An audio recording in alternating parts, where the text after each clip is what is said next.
Chapter 1, Trocken. We won't review all of these wines today. We can't.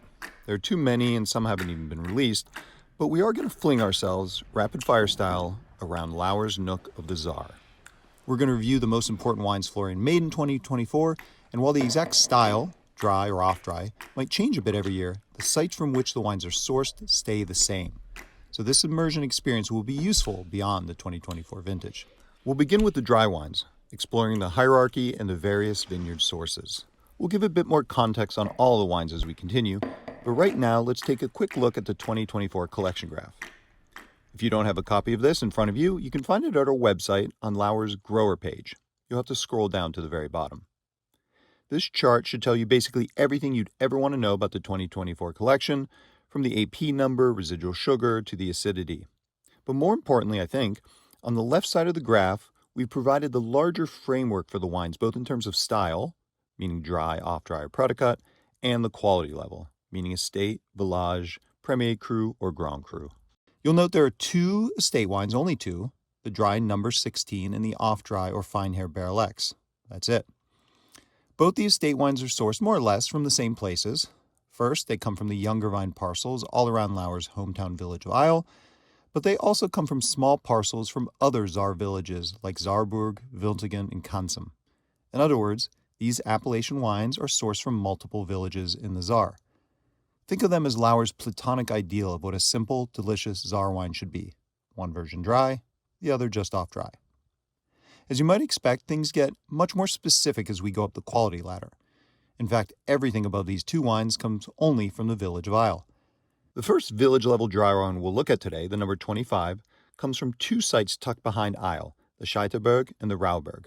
We'll take a look at these two sites in a minute. All right, now move on to the next wine, the number 21 1G, or Erstes Gewächs.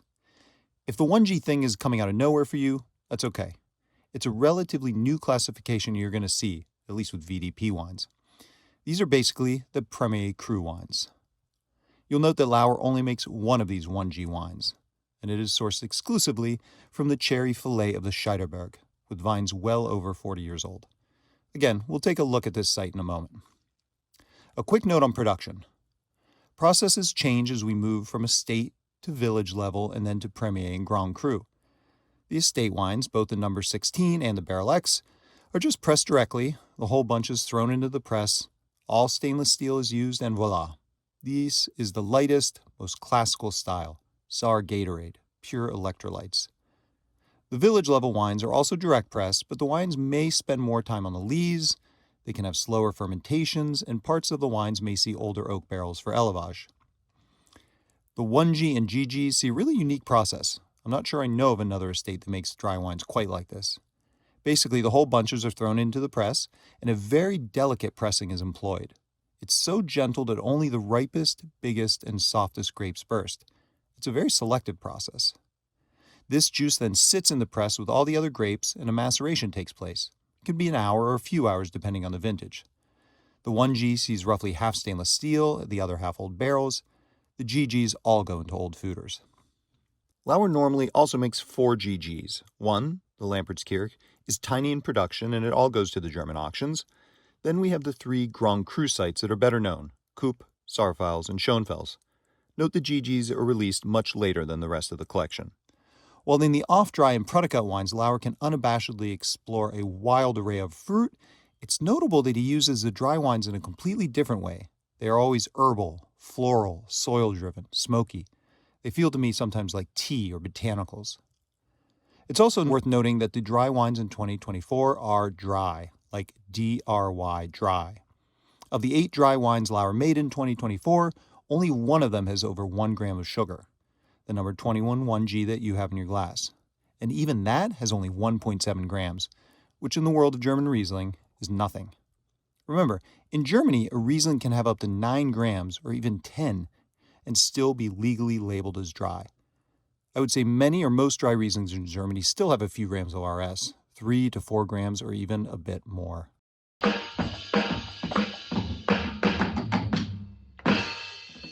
So what is that? That looks like a vineyard. While you're pondering the various dry Rieslings that Lauer makes, let's begin finding our place in Germany and in the Czar. Yeah, you probably know roughly where Germany is, hopefully. The wine regions of Germany are, more or less, all in the southwest corner of the country. Reviewing them is way beyond what we want to do today. Sorry. So we'll move directly to the Mosel. Here you can see Trier, just below the center and a touch to the left. Further downward and leftward, you can see the Obermosel, outlined in a dark blue, and the Middle Mosel is outlined there in yellow. The green and navy blue outlines are sections of the Mosel I've created, the Mystery and Magic Mosel. You'll have to go to the website to read about that, if you want. But let's focus in on the Saar. You see that patch with the turquoise outline? That's the Saar. Let's get down there, right to the village of Isle. What's my main site? So Eiler Coupe, that's shit, right. Yeah. Oh, fuck. We're going to move out of Google Earth for a moment and use Lauer's map to make it all hopefully a bit clearer. I like to group all of this into 4 main sites. Coupe and Saarfels and Schoenfels are obvious enough. You see them in the map, they're all the Grand Crus. These are what the 3 main GGs come from. I think it's useful to think of the Scheiderberg and the Rauberg as one general place, though they are 2 unique sites tucked behind the village. If these sites are sometimes overlooked, they're beginning to shape some very serious wines. You might remember I mentioned these sites just a moment ago. These are the sites where the number 25 village rye comes from, roughly half and half from each site. The 1G, the Premier Cru, we just discussed comes exclusively from the best parcels of the Scheiderberg. Now, just to acknowledge all of Lauer's parcels around the village of Isle, 2 other places worth noting are the Sonnenberg, toward the top of the map, running straight up along the Saar Canal, and the Lampertskirch, which is that small, diamond-shaped parcel just to the right of the S in Schoenfels. Currently, Lauer does not make any wine labeled as Sonnenberg. This is blended into other wines. Crazily, Lauer can make up to 3 wines out of the 0.25 hectare Lampertskirch. The GG we mentioned briefly, a Cabernet, and a Spätlese. Obviously, it depends on the vintage, but in a normal year, let's say, if he's lucky, Lauer may make 300 liters of a GG, that's about 30 cases of wine, 200 liters of a Cabernet, say about 20 cases, and maybe, if things go well, 100 liters of Spätlese. That'd be about 10 cases of wine. This fact alone, making 3 wines from a parcel of land not much larger than a New York City 1-bedroom, should be enough to have Lauer both canonized and committed. Think about it. It is wildly complicated for Lauer to make all these wines, expensive of him to bottle and label them all separately. It's laborious and expensive to market them. I've spent hours and hours on this stupid video alone, and the average consumer barely cares or notices. But it is the truth of terroir. It is their history. It is the culture. And for me, it's what makes German wine so beautiful. The complication isn't something I want us to avoid. It's something I want us to celebrate.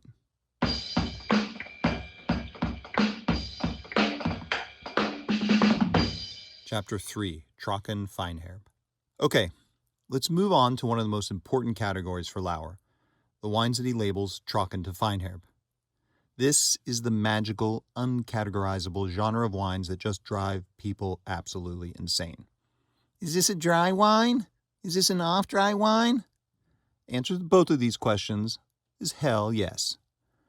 I personally love this category. Again, because it cannot be defined. Though, truth be told, at least for vintage 2024, the wines are more Trocken than Trocken Feinherb. Meaning, nearly all the wines here are legally dry. Hey, it's a natural fermentation. What are you going to do? Note that compared to the dry wines, we do have more RS here, from roughly 2 grams up to 8 grams.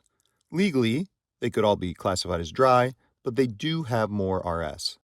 Let's begin with the village level number 1 bottling. This wine is sourced from the lower parts of the easternmost and east-facing part of the Coupe, a small part of the hill that turns from south to the east, and eventually it faces even northeast, away from the sun, and is forest-covered in these parts. In the Google Earth tour, you should be able to see the parcel, outlined in green, though the number 1 only comes from the lower levels. We should spend a second or two talking about the number 6 Senior, because along with Barrel X, this is the bottle that made Lauer famous. It's just one of those magical wines. Crystalline, saline, green-herbed, floral, utterly deep yet so clear and fresh. The wine is sourced from 70-year-old ungrafted vines in one of the cooler parts of the Eiler Coupe, all the way to the west, right next to Cairn. In the Google Earth tour, you'll see it there outlined in green. It is in all ways a Grand Cru. It's from the coupe after all. Yet Lauer declassifies it to village level because he makes a good amount of it, at least for the small size of the estate, and he needs and wants the wine to be a bit more accessible price-wise. In other words, the senior is always one of the steals of the collection. Okay, our first official Grand Cru today with the Unterstenberg. Get that in your glass, put your nose down in it. The word Unter means under and Berg means mountain or hill. Thus, the name of the site tells us about the parcel which sits at the bottom of the coupe. This is a vigorous parcel, semi-sheltered from the wind, rich in water. In many vintages, this wine is a punch to the gut, sturdy, forceful. Finally, the Neuenberg, one of the original names of the hill. This parcel, like the Unterstenberg, sits at the bottom of the mountain, yet here we are a bit further west and further into the valley, roughly in the middle of the coupe. I find the wine, in 2024 at least, to be exceedingly fine, precise, and delicate. Damn, I love Neuenberg in 2024.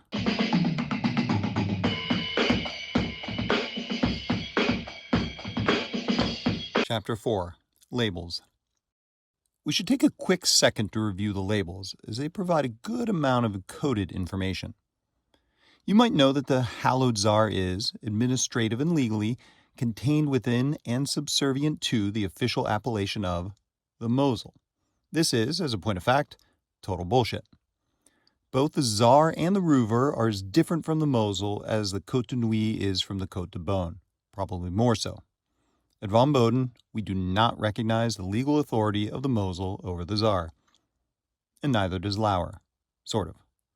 Here we'll present the Lauer label as an expression of rebellion against the callousness of bureaucracy.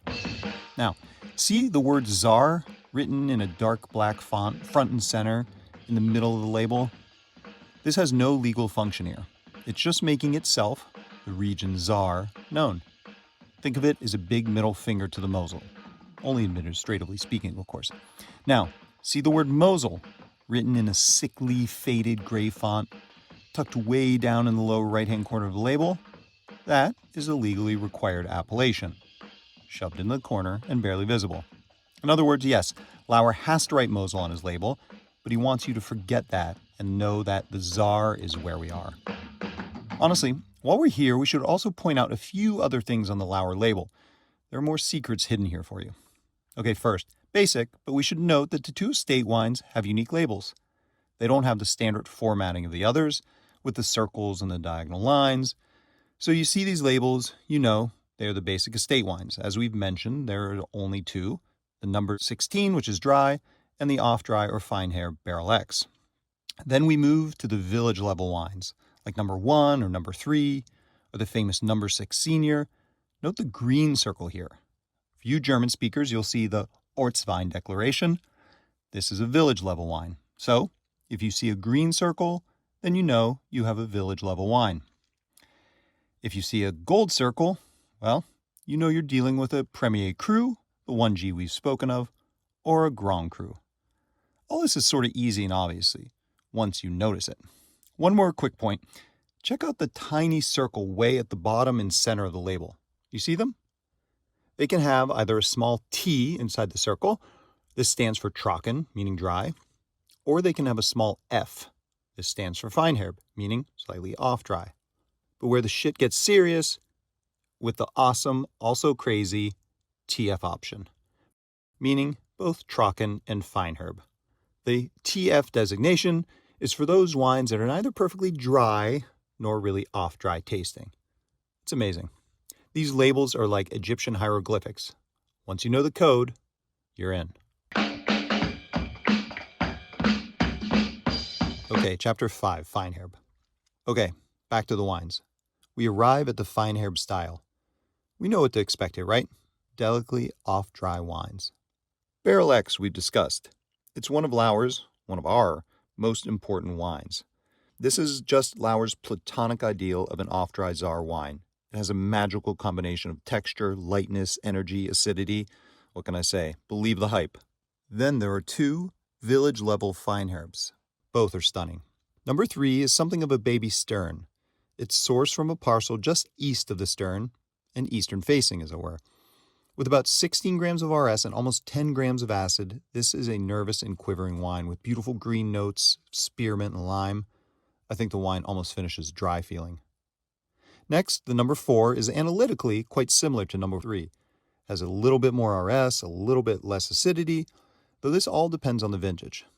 It always comes from 2 sites.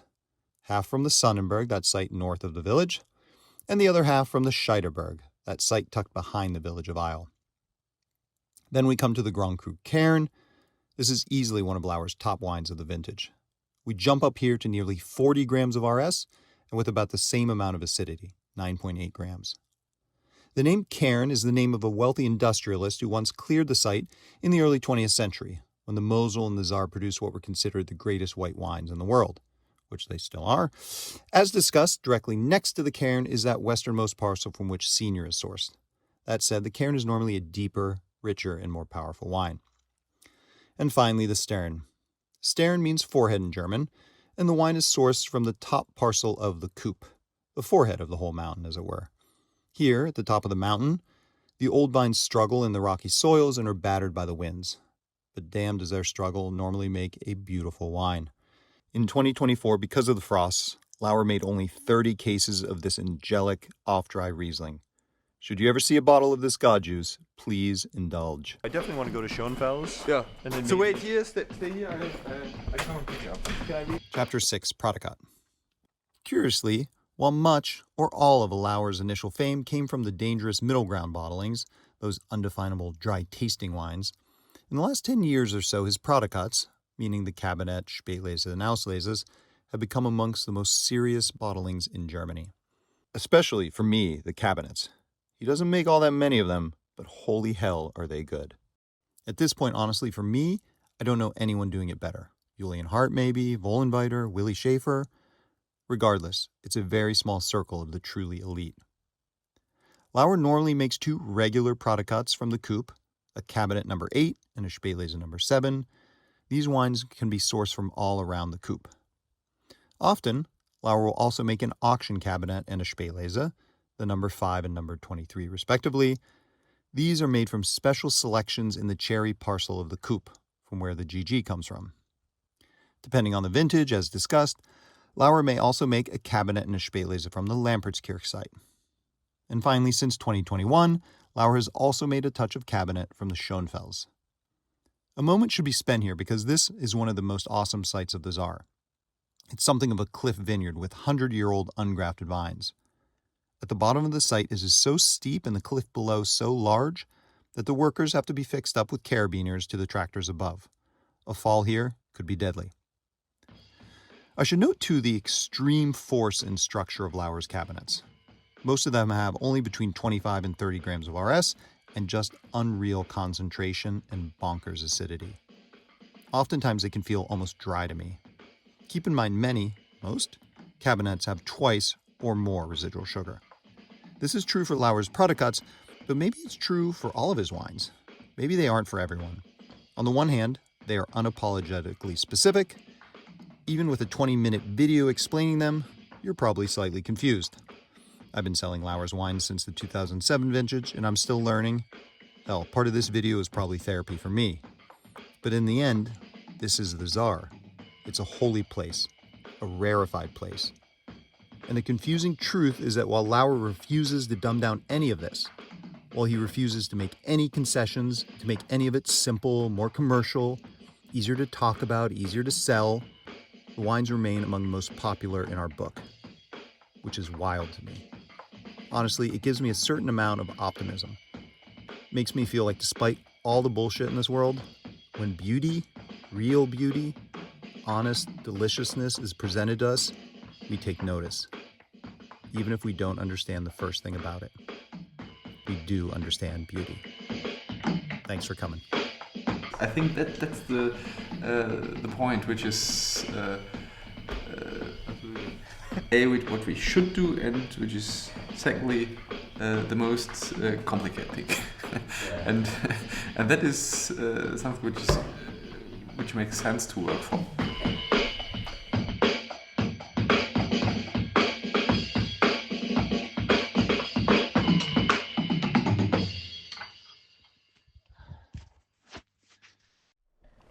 I'm very happy. It's very drinky. It's full, Very drinky. drinky. Yeah, you can say drinky. Drinky. Not a word. Scheiße. You can say drinkable. Drinkable. Nicht Yeah. trinkisch. Not- Nein. no, Drinky. Is drink is a word in? What is drinky? Drinky is not. Do you say drinkish? Yeah, trinkisch. Really? Yeah. Yeah, drinky sounds like dinky, which means just tiny. I don't know, dinky doesn't mean anything. Just sounds like a kid word. Okay. Never say to me again this. Okay. Drinky. It is drinky though. You're right. It's now a word. We're gonna use it now a all word. the time now. It's not a word. No, we're gonna use it all the time now. I'm gonna go home soon. This is drinky. It's so drinky. It's so drinky. Drink, drink, drink. Drink, drink, drink.